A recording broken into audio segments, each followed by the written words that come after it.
What is it that inherently makes a Kohen different?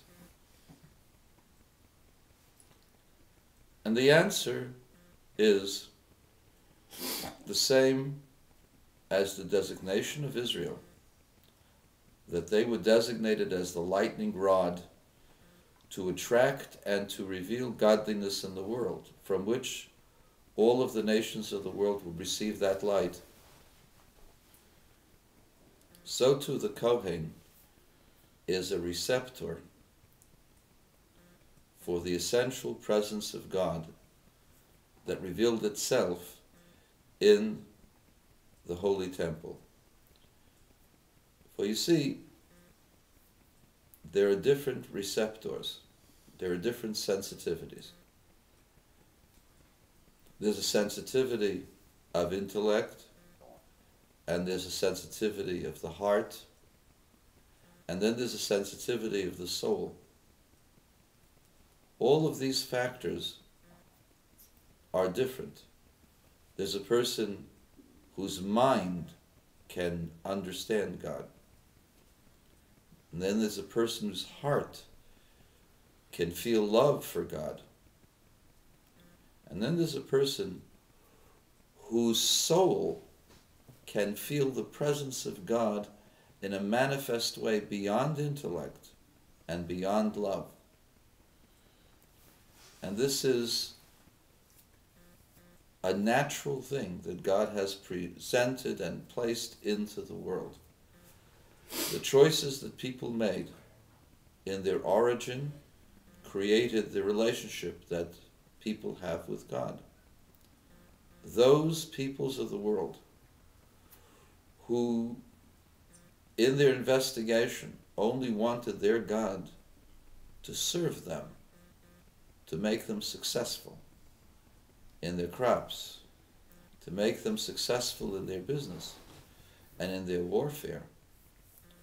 But they didn't want a God to interfere in the way they lived, and they could appease that God, became insensitive and incapable of revealing God's presence in the world. Only those who are willing to accept God's presence and God's authority in whatever God chose, and were willing to do so, even at the expense of losing their own lives, these people became sensitive to the presence of God.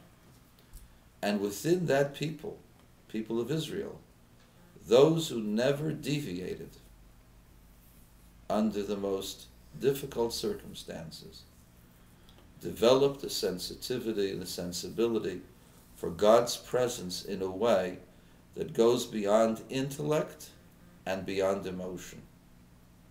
In other words, the tribe of the Levites, and especially the family of Aaron, who never ever questioned and never erred, and never made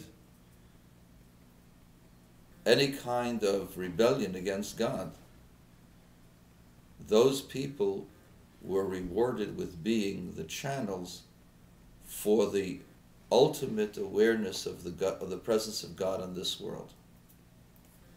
And therefore, yes, we can have prophets, but prophecy may be a function of the mind of the individual or the heart of the individual.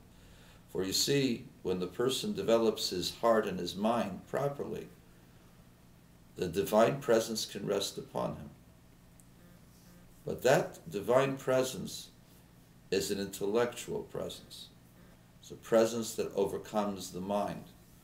That there can actually be the presence of the Ein Sof, the infinity of God, present in this world and sensed within the soul. That channel had to be the high priest. And the priests who were from the family of the high priest are the channels for the Ein Sof. And so, yes, those who study Torah become sensitive to the Torah and reveal the Torah. Those who study the inward aspects of the Torah become sensitive to the inward aspects of the Torah, reveal it, and ultimately can become prophets. But prophecy relates to God as God comes down into the world of intellect. The Kohen related to God as God comes down and reveals the Ein Sof, the infinity of God, into the world. And the channel for that are the souls